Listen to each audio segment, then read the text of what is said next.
அன்புமணியுடன் இருப்பவர்களுக்கு சீட்டு இல்லை, என்னுடன் இருப்பவர்கள் தான் சீட்டுன்னு அறிவிக்கிறார். இவர் நியமிக்கிறவர்களை அவர் நீக்குகிறார், அவர் நியமிக்கிறவர்களை இவர் நீக்குகிறார்.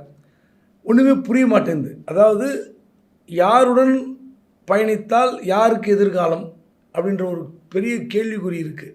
இதில் ஒரு கொடுமை என்னென்னா, இன்றைக்கி கூட பார்த்திங்கன்னா அந்த தலைமை நிர்வாக குழு கலைப்புன்னு அறிவிச்சிருக்காரு. அந்த ஏற்கனவே இருந்த குழு தலைமை குழு நிர்வாக குழுவில் அன்புமணி, திலகபாமா, கே பாலு, வெங்கடேஸ்வரன் இப்படி இருக்காங்க.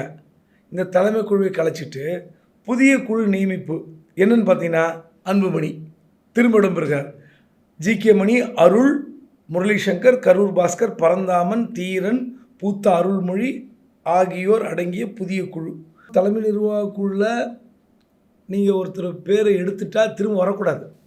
சரி, அன்புமணி பேர் மீண்டும் இடம்பெறுகிறது. இன்றைக்கி இந்த குழு கூட்டத்தில் இந்த 6 பேர் தான் கலந்துக்கிறாங்க. 6-7 பேர். கடைசியாக ஒரு சொல்லியிருக்கார், என்னுடைய எந்த சமாதானத்தையும் என்னுடைய மகன் அன்புமணி ஏற்கவில்லை. எவ்வளோ பேசி பார்த்தாச்சு, எவ்வளோ தூது போயாச்சு, இன்னும் கொஞ்ச நாள் தான் கெடு, இன்றையோ நாளையோங்கிறாரு. அன்புமணியை நீக்குவேன் அப்படிங்கிறாரு. அப்படி ஒரு குண்டை போட்டிருக்கார். இப்போ புதுசாக அந்த தலைமைக்குள்ள ஆச்சரியம் தான் அது. அன்புமணி நீக்குகிற அதிரடி முடிவை எடுத்து ராமதாஸ் என்ன சாதிக்க போகிறார் தெரியல.